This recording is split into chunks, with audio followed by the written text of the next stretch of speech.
Shalom, shalom, queridas hermanas, muy buenas noches, hermanos. Le damos la bienvenida a esta plataforma. En esta noche vamos a continuar el estudio que iniciamos la semana pasada de qué es la teología de reemplazo, qué sucedió con los creyentes en Yeshua, y vamos a ver unas cuantas cosas más que van a hacer que podamos entender la fe de Yeshua, en qué creían sus discípulos, y vamos a continuar viendo la verdad a través de la escritura. La semana pasada dimos la definición de qué es la teología del reemplazo y hablábamos de que es un término ampliamente utilizado por la iglesia hoy para enseñar que la iglesia, la cristiandad en general, reemplaza a Israel en todas las dimensiones, en las promesas, en el pacto, en la redención y en el plan de salvación.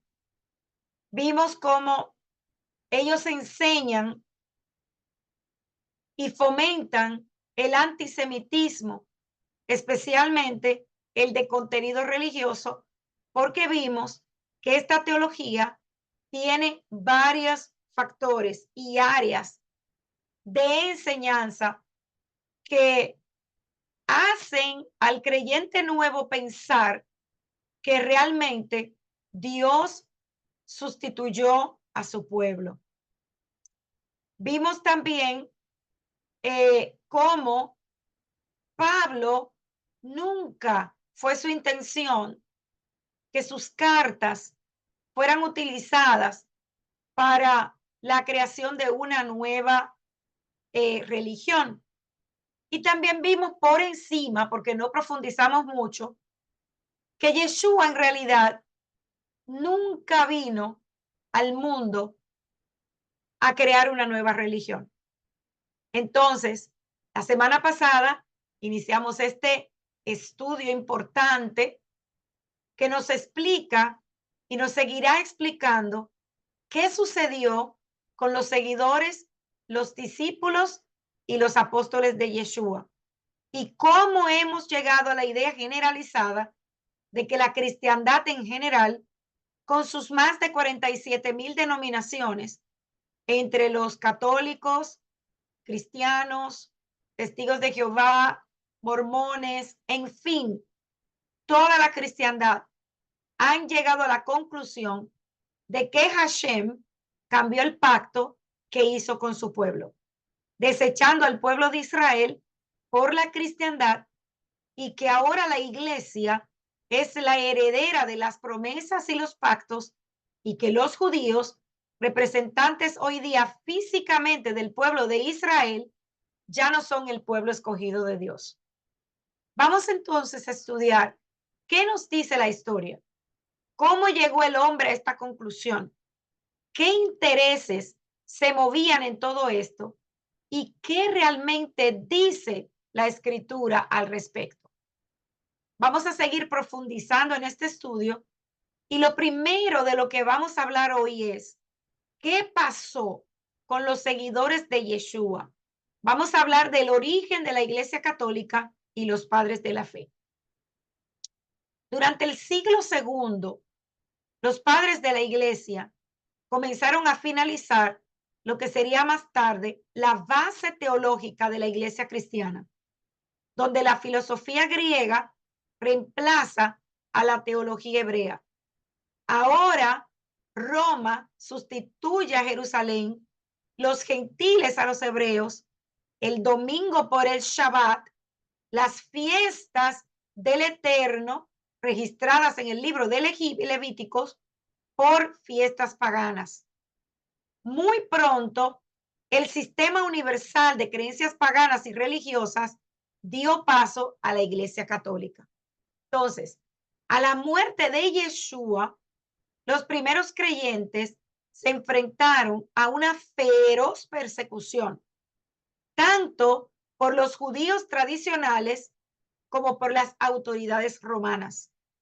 Principalmente, hermanos, por su creencia en Yeshua como Mesías de Israel, lo que los hacía ante sus ojos herejes. A mediados del siglo segundo, el cristianismo comenzó un proceso gradual de formación de su identidad, que conduciría más adelante a una religión separada e independiente del judaísmo. Al principio, los cristianos eran uno de los muchos grupos de judíos existentes dentro del Imperio Romano. El siglo segundo después de Mashiach, después de Cristo, experimentó cambios en la demografía, la introducción de una jerarquía institucional y la creación del dogma cristiano. Pero vamos a ver un poco más atrás. Vámonos a el siglo primero. Yeshua fue, según lo registran los libros judíos, un profeta judío que anunció el inminente reino de Hashem, que ya había sido predicho en los libros de los profetas judíos.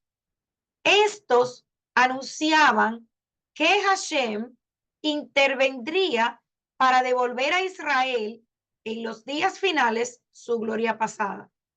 Para liderar el movimiento, enviaría la figura de un Mesías, que en español significa ungido o el ungido, un descendiente del rey David, y tras la batalla final y la derrota de las naciones, tendría lugar la resurrección de los muertos, el juicio final, y Hashem, Dios, restauraría el plan original. O sea, volveríamos al jardín del Edén para los justos en la tierra y los malvados serían condenados a la aniquilación o el Gehenna. Miren, es importante, muy importante, que recuerden estas palabras que les acabo de mencionar. ¿Por qué? Porque algunos judíos aceptaron que Yeshua era Mesías, pero una gran parte no. Tras la muerte de Yeshua, sus discípulos comenzaron a predicar su mensaje en Jerusalén y las ciudades del Mediterráneo Oriental, añadiendo un concepto importante. La fe en Yeshua daría lugar a la resurrección del individuo a una nueva vida. Con un mensaje judío de redención, ¿verdad? Descrito por los expertos en las ciencias bíblicas como un mensaje apocalíptico. Los primeros misioneros se acercaron a las comunidades de las sinagogas judías establecidas en el período helenístico. Habían encontrado diversos grupos de judíos que tenían sus propias perspectivas de un Mesías y del reino de Dios. No podemos comprobar los números, ¿verdad? De los que creyeron y los que no creyeron. Pero aparentemente muchos judíos aceptaron que Yeshua era su Mesías, pero la mayoría no, por muchos motivos. Y aquí también necesito que presten mucha atención. Primera razón, había diversas ideas sobre el Mesías, incluyendo su función, su papel en el plan de Dios. Iban de un rey guerrero como David, la personalización de la sabiduría, hasta la de un ser angelical preexistente, encargado del juicio final. Esa era una de ellas. La segunda, los fariseos habían promovido la creencia en la resurrección de los muertos, que tendría lugar al final de los tiempos con un contexto global. Un hombre saliendo de una tumba no indicaba que se hubiese llegado a ese final. Entonces recordemos que esa era una de las diferencias entre los fariseos y los saduceos. Los saduceos no creían en la resurrección, no creían en los ángeles, y este era uno de los puntos donde partía la diferencia entre ellos. La tercera razón Muchos judíos esperaban la llegada de un Mesías, suponiendo que eso incluiría la destrucción de su opresor en ese momento, que era Roma, cosa que no sucedió. La otra razón era la inclusión del término reino. Esto era algo políticamente peligroso. Aunque Roma era tolerante con los diversos cultos locales, o sea, ellos no se involucraban en la religión de aquellos países que ellos gobernaban, pero cualquier cosa que levantara a las multitudes para crear un reino distinto era una atracción. Por eso fue que los judíos llevaron a Yeshua frente a ellos con esa acusación para que ellos pudieran ejecutarlo. Entonces, hacía tiempo que los judíos habían encontrado formas de coexistencia con el gobierno de Roma, donde quiera que vivieran. Un edicto de Julio César había dado permiso a la comunidad judía para seguir sus tradiciones ancestrales, una excepción de los cultos oficiales.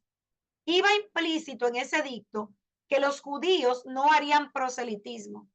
Yeshua había muerto crucificado, el castigo por traición en Roma, tal como escribió el apóstol Pablo.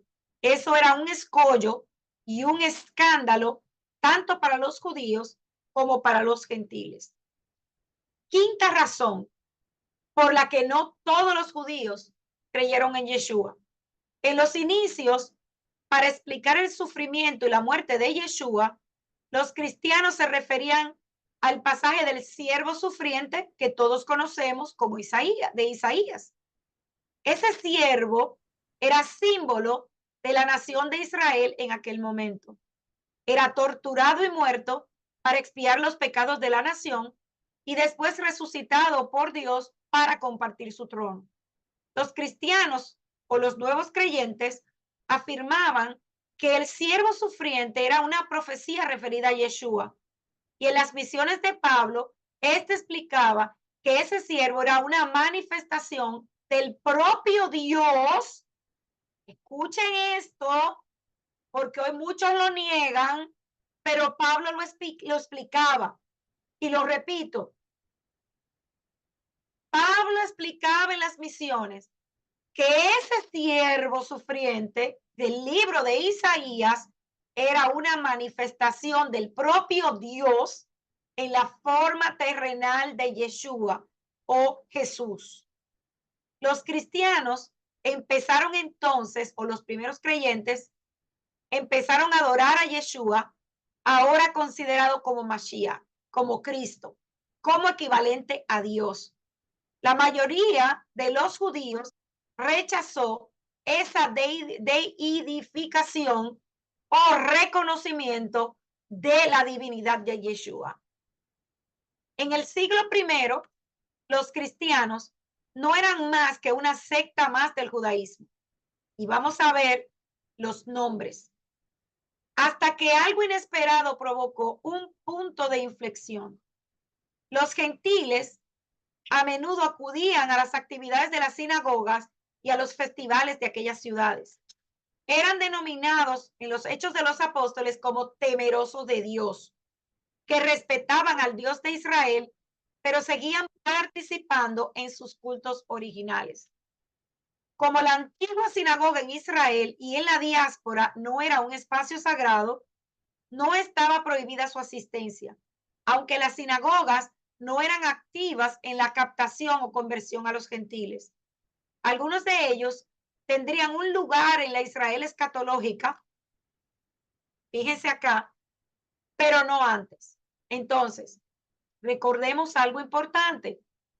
Gentiles en este tiempo, ya hemos aprendido que son aquellas personas de las naciones que estaban alejadas de los pactos, pero también había otro tipo de gentiles que eran los esparcidos, las 10 tribus de Israel.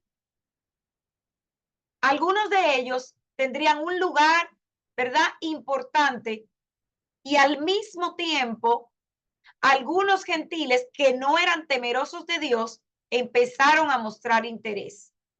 Debido a ese interés inesperado, tanto Pablo como Lucas anunciaron un encuentro en Jerusalén para decidir cómo incluirlos.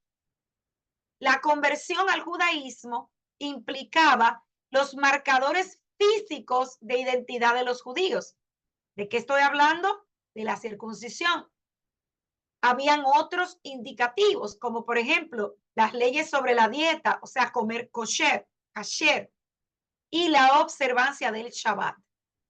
Entonces, en los Hechos de los Apóstoles, específicamente en el capítulo 15, durante el concilio de Jerusalén, Santiago, hermano de Yeshua, propuso que era de vital importancia para los gentiles, o sea, los extranjeros y las tribus que regresaban para convertirse, ya que la conversión no significaba ir al judaísmo. ¿Por qué?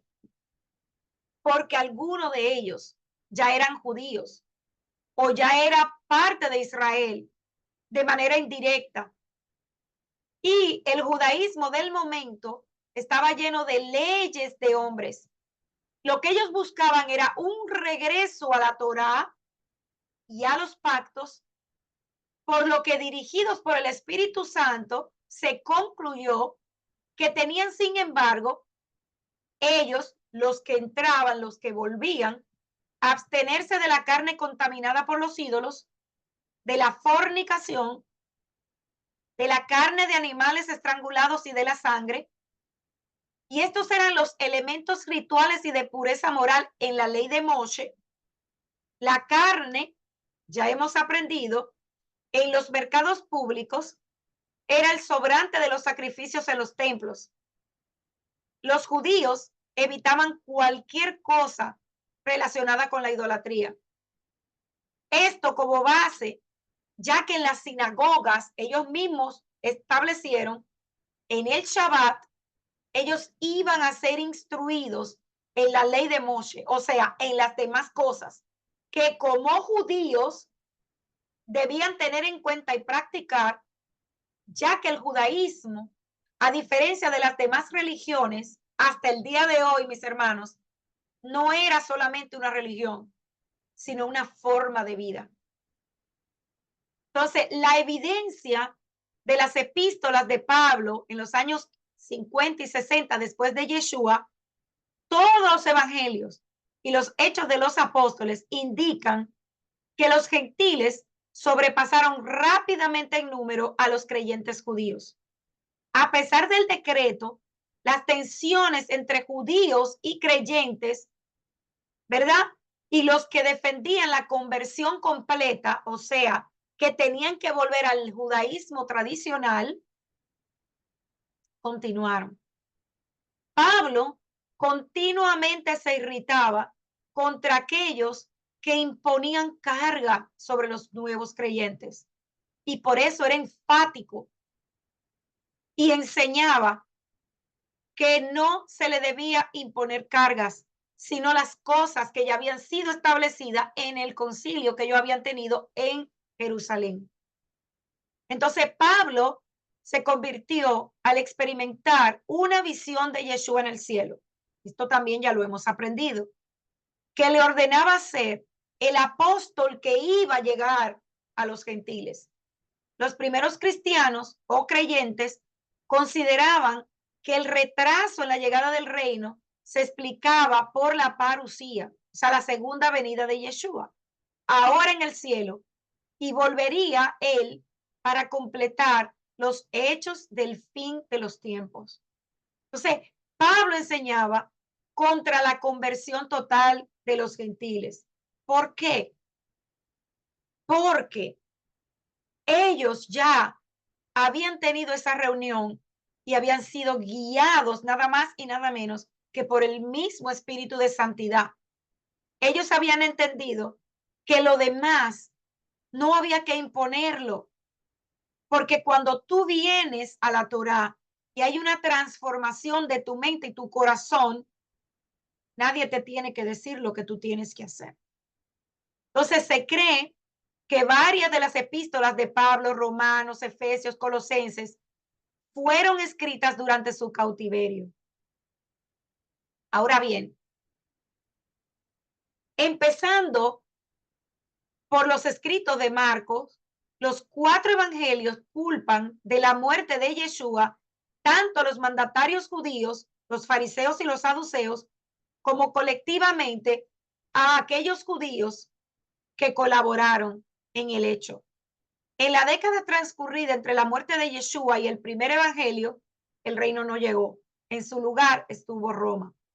Entonces los judíos se rebelaron contra el imperio romano en la gran revuelta judía del 66 después de Cristo, y tanto Jerusalén como el templo fueron completamente destruidos en el año 70 después de la era común. Los evangelistas culparon a los judíos del desastre por su rechazo a Yeshua como el Mesías. Y eso es lo que estamos viendo hoy día. Los profetas habían condenado sistemáticamente a Israel por sus pecados, no por la muerte de Yeshua, por sus pecados.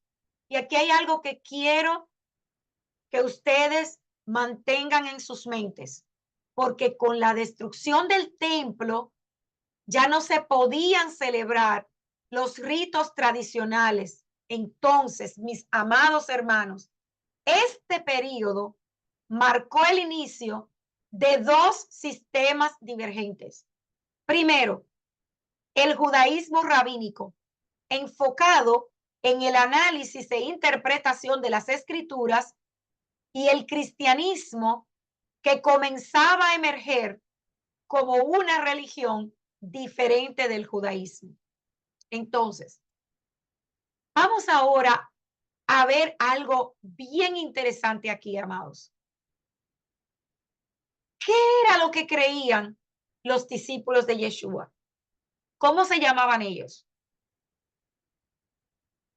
Los primeros creyentes en Yeshua formaron una secta judía que era conocida como los nazarenos o Nitzarim, y también eran conocidos como los de El Camino. En Hechos 24:5 vemos que se refieren a ellos como la secta de los nazarenos, y no solo interactuaban con gran facilidad dentro del judaísmo, sino que disfrutaron del favor de todo el pueblo. Y es interesante resaltar que en el tiempo tanto de Yeshua como la continuación de la vida de sus discípulos al morir Yeshua, que ninguno de ellos nunca se cuestionó si ellos eran judíos. Lo que sí ellos miraban era si tú creías en Yeshua. Por eso, hermanos, es que podemos ver que en ningún momento Yeshua vino a crear otra religión.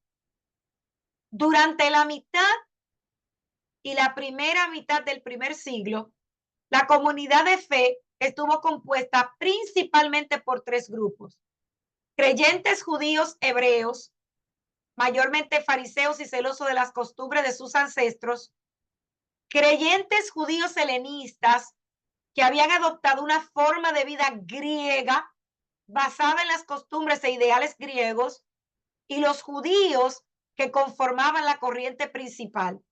Y estos representaban, o mejor dicho, reflejaban el pensamiento del concilio y de la comunidad mesiánica de Jerusalén. Y algunas de las voces autorizadas de estos últimos fueron Jacobo o Santiago, Pedro y Pablo. Pero entonces, ¿de dónde fue que salió el término cristiano?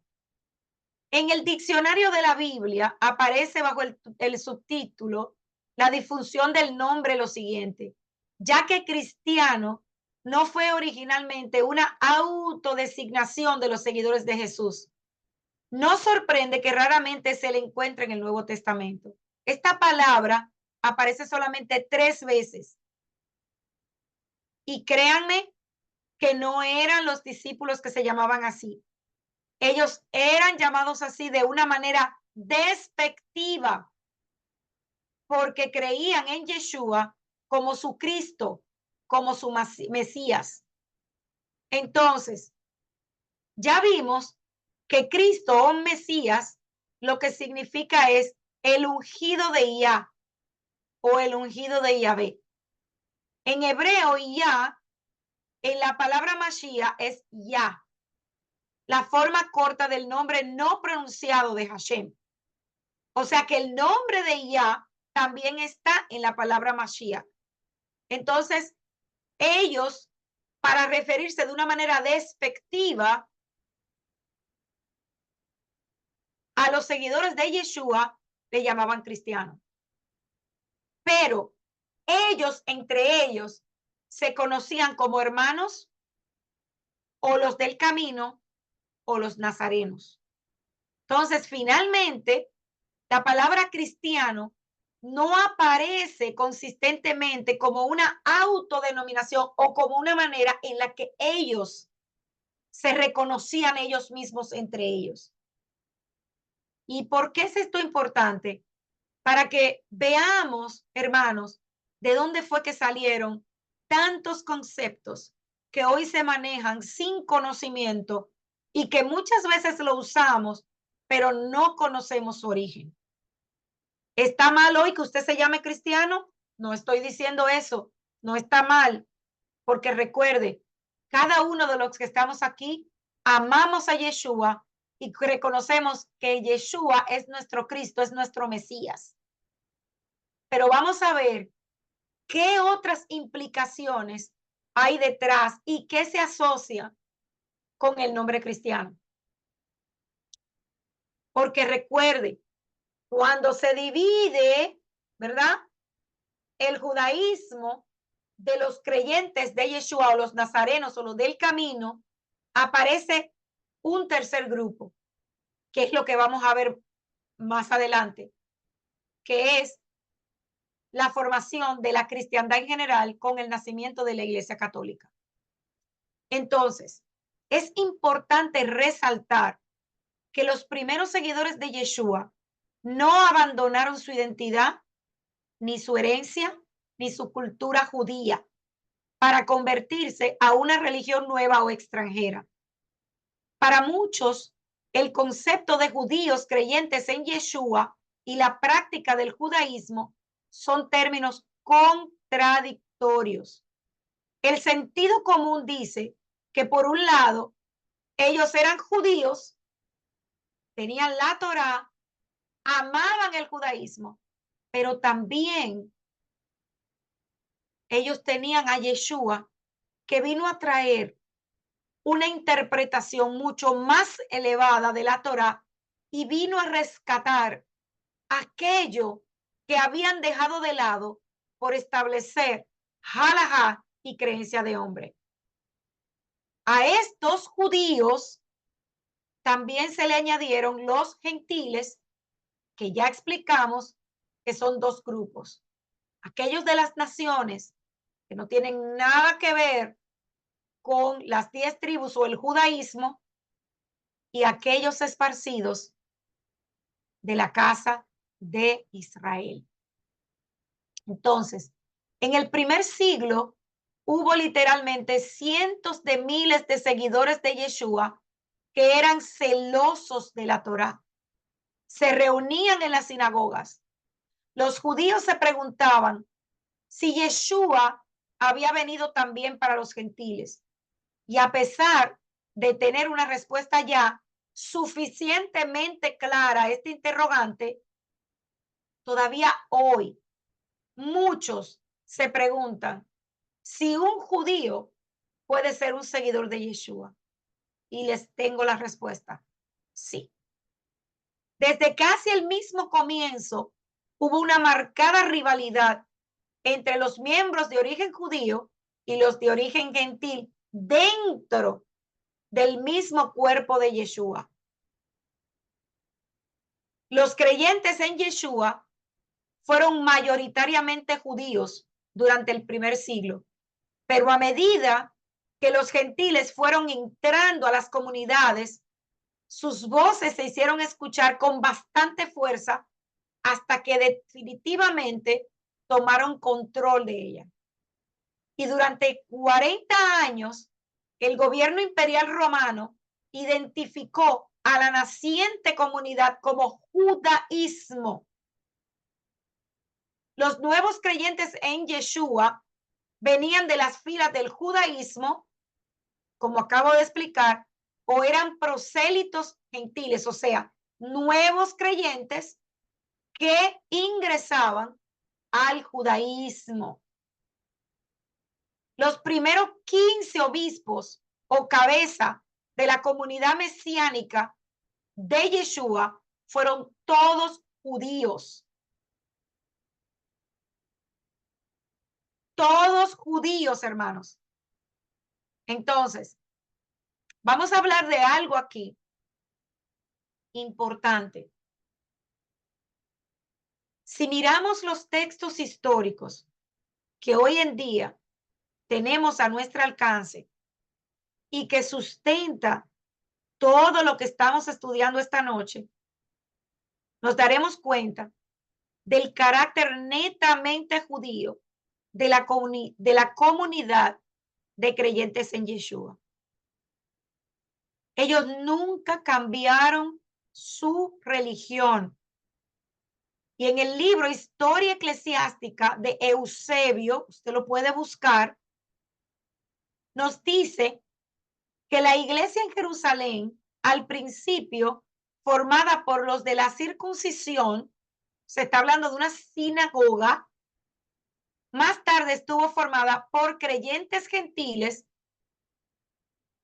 que integraban un solo cuerpo. Ron Mosley cita en su libro Hegesippus, describe que en el siglo II la rivalidad entre un hombre llamado Teboutis y otros, buscando la posición de obispo después de la muerte de Santiago, el hermano de Yeshua, de quien se dice fue el primer rabino o pastor de Jerusalén. De acuerdo a este historiador, los creyentes hebreos finalmente escogieron a Simeón, un primo de Yeshua, para suceder a Jacobo. Y Epifanio enumera los restantes líderes judíos de la comunidad mesiánica de Jerusalén, que eran Justo, Zaqueo, Tobías, Benjamín, Juan, Matías, Felipe, Seneca, Justo, Leví, Efrén, José y Judas. Y con estos nombres completan el registro histórico de la revuelta de Bar Kokhba. Estos parientes judíos de Yeshua, quienes dirigieron la comunidad mesiánica en el principio, fueron llamados desposinoi, que quiere decir herederos, y a menudo fueron perseguidos a causa de su linaje davídico y su relación con Yeshua. Ya que los creyentes hebreos no fueron completamente removidos de Jerusalén hasta bien entrado el segundo siglo, durante los primeros 100 años, la comunidad mesiánica permaneció como parte del judaísmo. Y todos sus líderes eran judíos. La estructura de las sinagogas locales pasó casi como una fotocopia de lo que llegó a ser la comunidad mesiánica de los seguidores de Yeshua. Perdón. ¿Por qué sigo mencionando estas cosas? Porque es importante que entendamos que lo que ellos vivían era judaísmo, pero el judaísmo de Yeshua. El líder principal de la sinagoga era un nazí o presidente.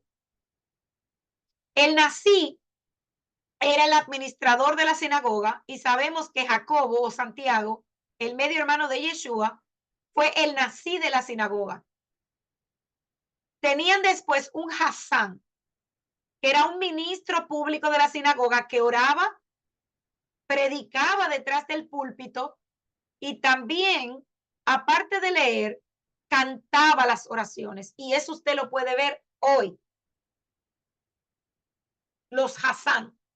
Porque a pesar del tiempo que ha pasado, el judaísmo ha mantenido la estructura dentro de sus sinagogas de la misma manera, a pesar de toda la persecución que han vivido. Entonces, había un grupo que estaba integrado por un sacerdote, un levita, o sea, descendiente de el linaje de Leví, y 5 israelitas. Y los términos supervisor de la congregación, ángel de la iglesia y ministro de la sinagoga, todos se referían a esa posición que les acabo de mencionar, que se llamaba Hassan. Y los requisitos para este oficio era que usted tenía que ser humilde, usted tenía que tener aceptación, buen testimonio delante de la comunidad, usted tenía que conocer las reglas de oración, tenía que hablar correctamente el hebreo, tenía que ser un hombre que se vistiera decorosamente y tenía que tener barba. Los almoners o parnasín eran 3 hombres dentro de la sinagoga que atendían a los pobres y distribuían las limosnas. Y de ellos se esperaba que fueran hombres estudiosos de las escrituras. Ellos también eran conocidos como Gabá y Sedicá, lo que hoy en día se conoce dentro de las iglesias cristianas como un diácono. Entonces, algunos sostienen que de estos 7 que les acabo de, ¿verdad?, mencionar, de estas posiciones, todos ellos eran seleccionados no por hombres, mis hermanos. Dice que eran hombres que se llenaban de sabiduría, buscaban la presencia divina y eran guiados por el Espíritu Santo. Un shalía o mensajero, que de esta palabra es que viene el término apóstol, era nada más y nada menos que un enviado a anunciar el evangelio. Lo que en nuestro tiempo sería un misionero. Tristemente hoy sabemos que la cristiandad ha querido elevar a los pastores o a un misionero a una posición que ellos consideran que es de liderazgo, pero en realidad un shalía dentro de la sinagoga era aquel que iba de sinagoga en sinagoga, de congregación en congregación, a llevar un mensaje, a transmitir un mensaje. Y ellos, a pesar de que vivían viajando, eran hombres con una gran sabiduría, eran maestros de la Torá, y ellos tenían que ser hombres con una gran humildad. Después estaba el saquén, que era un viejo, que de ahí es que viene el término anciano dentro de las congregaciones. Y esta persona proveía consejería al pueblo y es lo que sería el equivalente a lo que hoy conocemos como un pastor o un anciano. También estaba el meturganín, que era un intérprete, una persona que era experta en idiomas y que se paraba al lado del que leía la Torá o enseñaba en el Beit Midrash para interpretar en el idioma de ese día el hebreo que había sido hablado. O sea, si había alguien que era extranjero, ellos tenían una persona que traducía. Antes del año 66 de la era común, los judíos creyentes y los judíos no creyentes vivían en relativa paz en Jerusalén. Y desde el principio de la comunidad de creyentes en Yeshua, ellos se centraron en Jerusalén.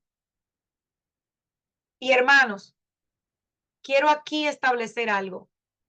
¿Cuál era la diferencia entre un judío que no creía en Yeshua, o sea, el judaísmo tradicional, y un judío que creía en Yeshua? La única diferencia era que el que creía en Yeshua entendía que ya Yeshua había llegado como Mesías y los demás todavía estaban esperando a Mashiach por las razones que le di al inicio de este estudio.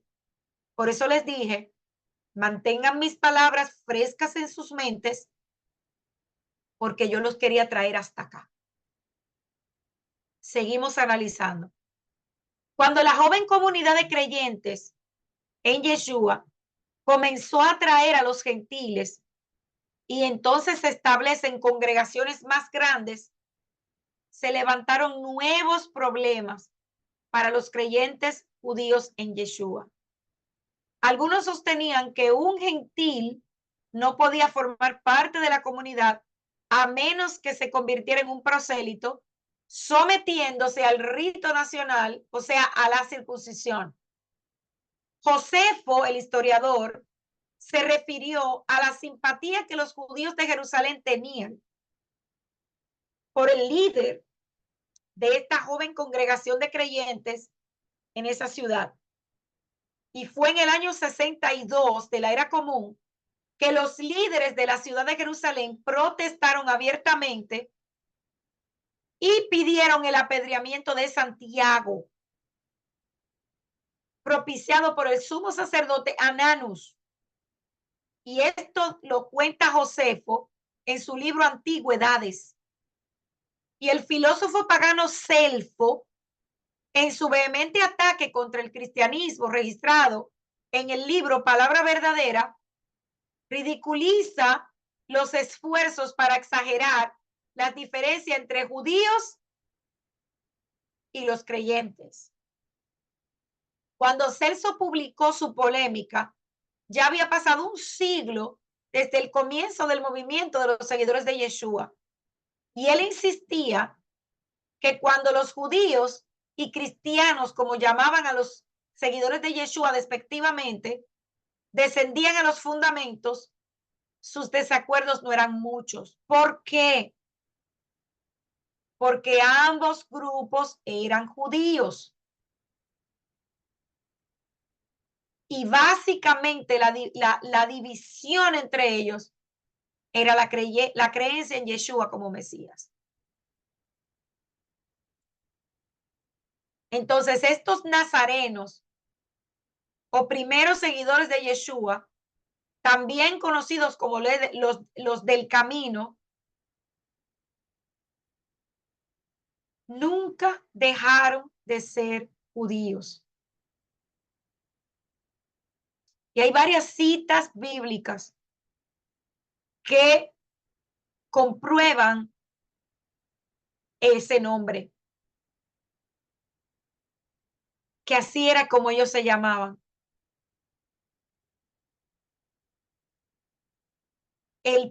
Más adelante veremos cómo entonces se divide judaísmo del judaísmo y los que creían en Yeshua y la nueva religión que sería más adelante llamada la cristiandad.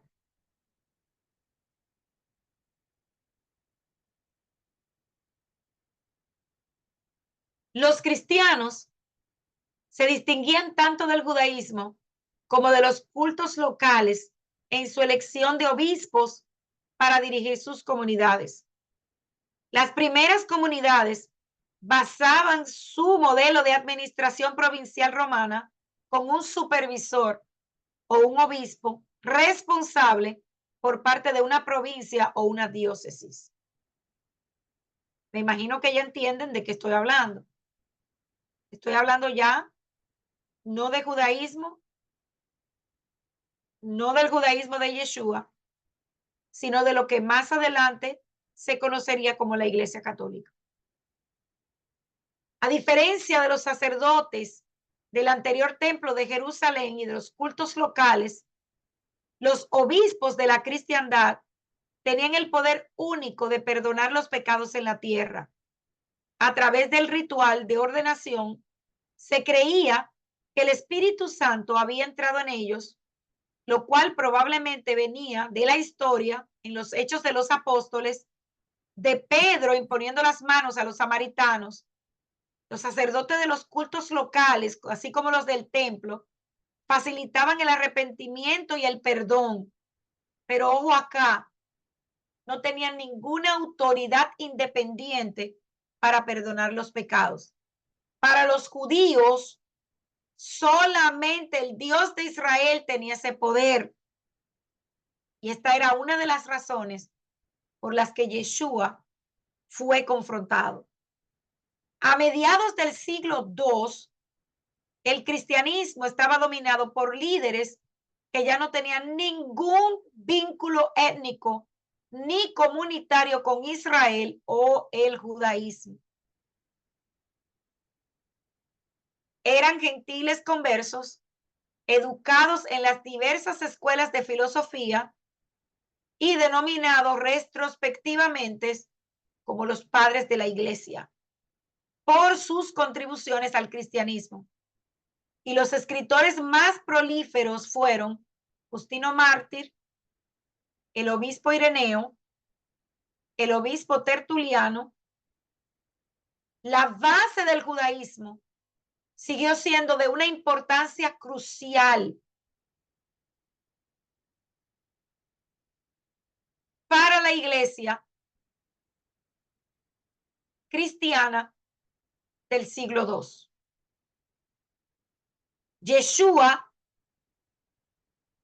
era para ellos el Dios del judaísmo y de las escrituras judías. Las proclamaciones cristianas tenían que permanecer conectadas con las originales. Los padres de la iglesia siguieron utilizando las escrituras judías en sus explicaciones del cristianismo, utilizando un método común conocido como alegoría, un artificio literario en el que se utiliza un carácter, un símbolo, un lugar o un evento para crear un significado nuevo o más amplio. Formados en las escrituras judías, aplicaban la exégesis, un análisis detallado de un pasaje para obtener una nueva interpretación, y también utilizaban la tipología o identificación de los tipos en la estructura narrativa. Por ejemplo, las ataduras de Isaac fueron un tipo narrativo que apuntaba a Yeshua en la cruz. A partir del emperador Domiciano, Roma persiguió a las comunidades cristianas por su ateísmo. Su rechazo a participar en el culto imperial, al ordenar el culto imperial, Roma se dio cuenta de que existía un grupo diferente de gente que no era judía en su totalidad, pero que también había dejado de participar en los cultos centrales.